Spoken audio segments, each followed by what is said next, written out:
Find your seats, please. We'll get started with the second half of the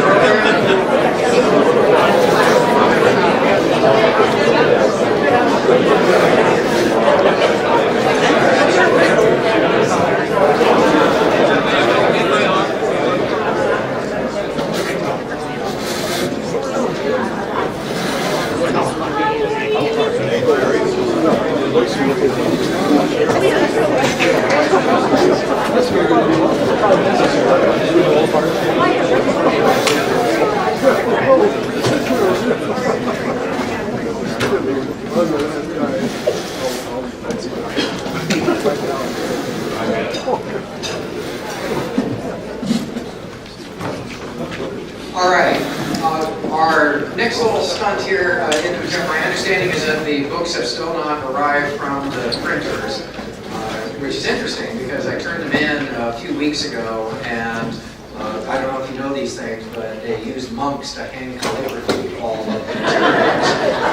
And it takes them a while for them to do that and then to apply the old-fashioned glue to them and handcraft the staples that are used on some of the materials. So you'll understand where, just for artistic license, the printers have decided to be a little bit delayed in submitting the materials there. So this next handout, which will appear in the books that you'll receive in November, memorializing this presentation, move into discussion of the portability election. You'll recall from when we first started off this morning, we had mentioned how there were three major components to what ATRA did on the estate and gift tax planning front. $5 million exemption adjusted for inflation, so we got $5.25 million that's in play for this year, the 40% flat rate, and making permanent the portability election.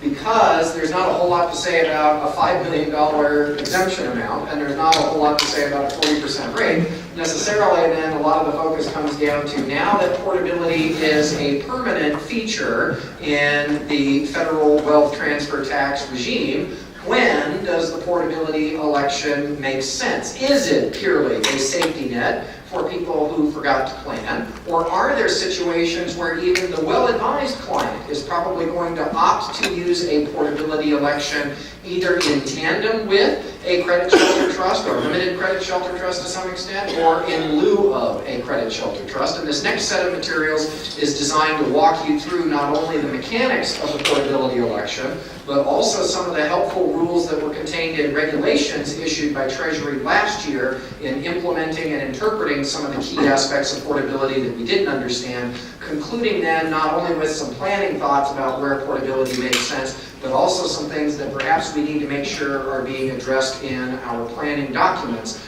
with our clients. So the very basics here at the bottom of page 1 is largely the introductory stuff. It's up at the top of page 2 where there's actually a quotation from the statute that we get into defining how exactly portability works. Portability was inserted into the code by revamping the definition of the applicable exclusion amount. Prior to 2011, we always knew the applicable exclusion amount as being that amount, the tax upon which would be equal to the unified credit.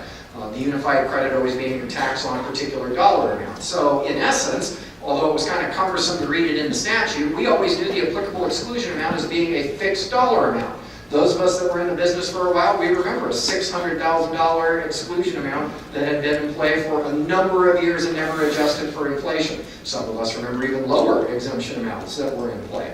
But then we saw through the 2000s, through the first part of this millennium, how that amount went up to eventually as high as $3.5 million in 2009. And of course, an exemption amount that was effectively zero, if you wanted it to be zero, in 2010, and that fun little hiccup year that we tried to pretend never really happened. But now, since 2011, our applicable exclusion amount is no longer defined as a fixed dollar amount. It is now the sum of two other variables. It's defined, as you see there in 2010 C2, as the sum of the basic exclusion amount, and in the case of a surviving spouse, the deceased spousal unused exclusion amount, which originally, for acronym purposes, was creating this ugly thing called the DSUIA, but which the regulations that came out last year, they don't refer to it as the DSUIA, they call it the DSU amount. Because what do D-spouses do when they don't do this? D-sue. So you have to be prepared. I personally would have called it the initial decedent's unused exclusion, because then the acronym would have been I do, which is much more appropriate in the marital context, I think, rather than D-sue, but that's what we've got. So your applicable exclusion amount is your basic plus your D-sue amount. The basic exclusion amount is the thing that's defined then down in C3 as being the $5 million adjusted for inflation going forward. It's down there at C4, now up at the top of the screen, that talks about what is the D-sue amount. And of course it says the D-sue amount is the lesser of two numbers, one of them being the basic exclusion amount. So in effect, that language ensures that the maximum amount that can port over, a surviving spouse will never be able to claim more than 2 times whatever the basic exclusion amount is in the year of the surviving spouse's death. So even if the basic exclusion were to go down, for example, it would never be more than 2 times the reduced amount. If it continues just to go up for inflation, as it's projected to do, assuming Congress doesn't tinker with it in the meantime, it'll always be 2 times that inflation-adjusted number. Or, if less, the amount referred to in paragraph C4B, which effectively is saying what is left of the first spouse's applicable exclusion amount. Whatever applicable exclusion amount that your last deceased spouse left on the table that went unconsumed becomes your amount. So in a very simple example that we'll probably be making reference to consistently through this presentation, let's have husband and wife. Let's do as God intended and kill off the husband first. Okay? Let's say that the husband dies with a $3 million estate, so he's a failure, right? Because he doesn't have the entire exemption amount that gets fully utilized. He's leaving some that is on the table. So he has the $3 million estate.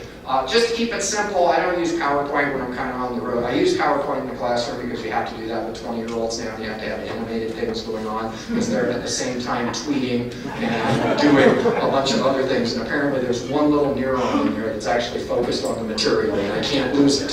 So I've got to appeal to everything that I can. But for the more mature, staid audiences like this, I don't do PowerPoint. So this is Georgia PowerPoint here.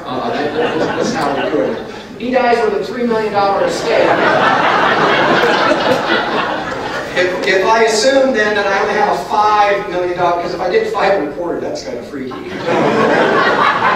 been cool in college, but freaky here. So if I just assume a $5 million exemption, if he dies with a $3 million taxable estate, that leaves $2 million of exemption left over. And we know that the way that basic portability works is that we've got to file a 706 on the death of the first spouse, even though he only has a taxable estate of $3 million, and normally you wouldn't have to file a 706, but what the heck. You file a 706 within 9 months of the husband's death, and then under that election, the remaining $2 million of exemption comes over here to the spouse. The spouse then adds that D-sue amount of $2 million onto her $5 million basic exclusion amount. She now can die with a $7 million exclusion for estate tax purposes, and as we are about to see, she also has a $7 million exclusion for gift tax purposes as well. And boy, that's going to provide some nice little planning coming up here in a little bit, but that's the basics of it. Now, the statute does talk about how you only get the D-sue amount. This gets us to the discussion on paragraph 3 on page 3. You only get the D-sue amount from your last deceased spouse. So if wife outlives husband number 1 and has the $7 million exemption thanks to him, if she now meets and marries Fabio, the guy with the full head of hair, the chiseled abs, who's not balding and in a sweater vest, is everything that the wife dreamed of, is an upgrade in every way imaginable, right? Then that one, if she outlives him too, okay? Because she says, yeah, he's going to die of ecstasy. She preys upon him and he dies. If he dies with a $4 million estate, then the only D-sue that you can have from your last deceased spouse is, of course, $1 million added to her $5 million. Her exemption amount is no longer $7 million, it's now only $6 million. You only get it from the last deceased spouse. the obvious intent of that limitation of last deceased spouse is we didn't want to create a situation where wealthy people were trolling the halls of the emergency room, looking for poor people that were circling the drain, and then saying, hey, how about I send you out of here with a smile, big boy?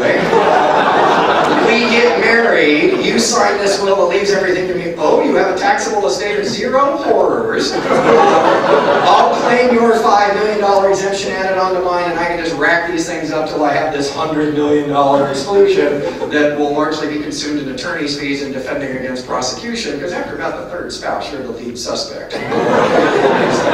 But the idea is that you can't be racking them all up like Liz Taylor and Larry King, hoping to be able to collect on all of these exclusion amounts, right? I shouldn't use Liz Taylor and Larry King, given that one and arguably both of them are dead. So you've got the $7 million, but if you upgrade, so one planning little lesson, right, is if you upgrade to that better spouse and you outlive that one, your exemption amount can go down. When this statute came out and I was still a single guy, I thought this was awesome. Because this made, penniless guys like me, who had, net worths of 0, infinitely more attractive to the widows that were out there. Because they're like, hey, I'll marry him, because he'll only add to the DSU amount. He's not going to reduce it to any extent. So I even put it on my Match.com profile. I can offer you a deceased spousal unused exclusion amount, a full $5 million. And this was back when portability only was going to be around for 2 years. So I said, I'll even arrange to die in 2012. Just leave like 100,000 of my family. That'll be enough for them to get over me. And then, let me live like a prince for a couple of years. Hell yeah.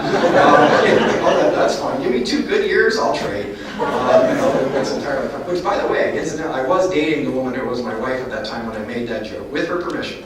But it was really funny. I made that joke at this big conference down in Orlando. And 2 weeks later, I get this email. Seriously, I get an email that's from this lawyer in Texas. And it says, hi, you don't know me, but my best friend's mom is an accountant who heard you speak at an estate planning seminar where you said that you were single and looking. So I stalked you, I'm telling you, this is the message, you don't forget this email. I stalked you on Google and found your profile.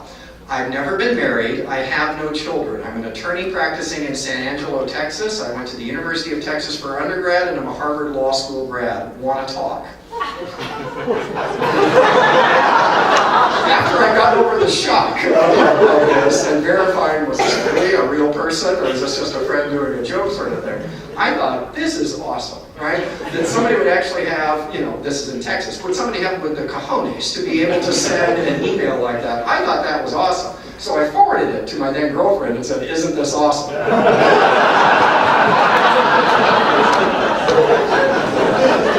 Well, I was mistaken.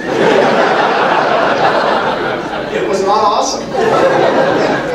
So I pulled a Kobe Bryant and I got a nice little engagement ring. Everything worked out just fine. So it's all good. But so I can't offer my DSU to anyone now. It's already been pledged to my wife, and she's making sure that I will have a full $5 million exemption for her to be able to take by virtue of portability. But yeah, it only applies then to that last deceased spouse, so you only get it from the one. The headache, of course, to this whole thing is that, and this gets us to the top of page 4, under the heading here, which unfortunately is straddling the page break, of making the election. Can I do that? Hey, here we go. How it is that you're supposed to make the election. The statute says that you have to do this by filing a Form 706 on the, a timely filed 706 on the first spouse's death.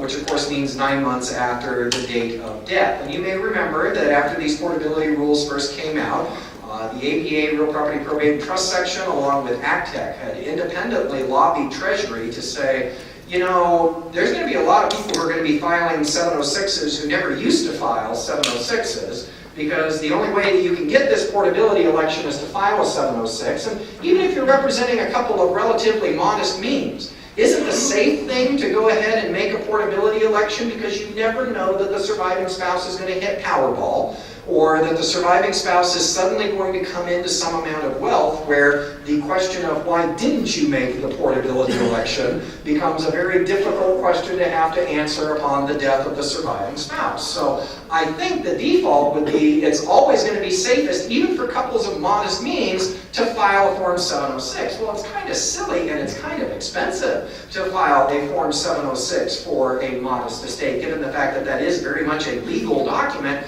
You can't just have somebody whip one off of TurboTax. There's got to be some thought that goes into it, even though the filing of the return is deemed to be making the appropriate election and all of that stuff. Treasury, when it released regulations last year on this point, declined the opportunity to create what practitioners have come to call a 706EZ. We had contemplated a return that would be filed solely for purposes of the portability election, where you would provide all the information necessary to be able to say, here's the decedent, here's the spouse, here's basically the assets that are in play, and here's sort of the general value that we're talking about. We want a portability election for any balance that's going there, or everything is going to the surviving spouse, so I've got $5 million of unused exemption, and so let me just go ahead and claim that and not have to do all the schedules and all the hassles of recapitulation and everything else like that. Treasury in its regulation said no, we're not going to do a 706EZ, but instead Treasury did say that from this point forward we will only require relaxed reporting requirements in connection with assets under the regulations from last year. If you are filing a 706 solely for purposes of portability, because the 706 wouldn't otherwise be required, on that 706 you can simply list the assets that are passing to either the spouse or to a Q-tip trust for the benefit of the spouse, or that are passing to charity. In other words, any assets that are going to be eligible or would be eligible for the charitable deduction or the marital deduction under sections 2055 and 2056. You need only list those assets, you don't have to value those assets. Okay? The only assets that you would have to value, and therefore in some cases have to obtain an appraisal for, are assets that are not going to the spouse or to charity. Well, that's not so hard, because as a practical matter, if I've got substantial items that are going outside of spouse or charity, I might well be getting appraisals for them just for income tax basis purposes, right? Because I would need to know the basis that they're going to step up to for income tax purposes under Section 1014. So getting an appraisal on those assets isn't exactly all that burdensome. And if all I have to do with the rest of the 706 is simply list the assets that are going to the spouse or to charity, well, then that's not so bad. So again, under the relaxed reporting requirements, still you have to file a 706. It has to be a timely filed 706, but it's not going to be like it's as hard as a regular 706. So that's at least where we stand on how you go about making the election, at least as of now. Now couple that with the last deceased spouse requirement. Remember in our example, we had husband number one, the hard worker who left $2 million, and then we had Fabio, the rich, handsome guy, who comes in and he dies with $4 million, and we potentially see the surviving spouse's exclusion going down from $7 million to $6 million as a result of the last deceased spouse being wealthier than the earlier deceased spouse. Some have suggested, and I can't believe they're suggesting this because this is wrong under the statute. They say, well, as long as I don't make a portability election in Fabio's estate, as long as I don't file a 706, then I still have the $2 million exemption over here from husband number one, who we'll call Schmuck, over here in this case, and so she'll still have the $7 million exclusion. The statute's quite clear. You only get the DSU amount from your last deceased spouse. If you don't make a timely 706 election for the DSU amount simply is zero. It's not still from the last deceased spouse that made a portability election. It's from your last deceased spouse, period, paragraph. So it's not enough to just simply say, well, I won't elect it on Fabio's estate, but I will elect it on the first spouse's and it carries over.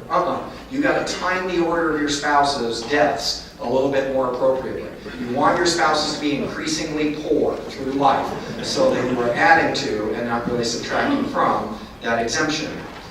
Now, for those modest estates, let's say the combined $2 million estate. So the first spouse dies and we're only dealing with a $1 million estate, or at most a $2 million estate if everything was in that first spouse's name.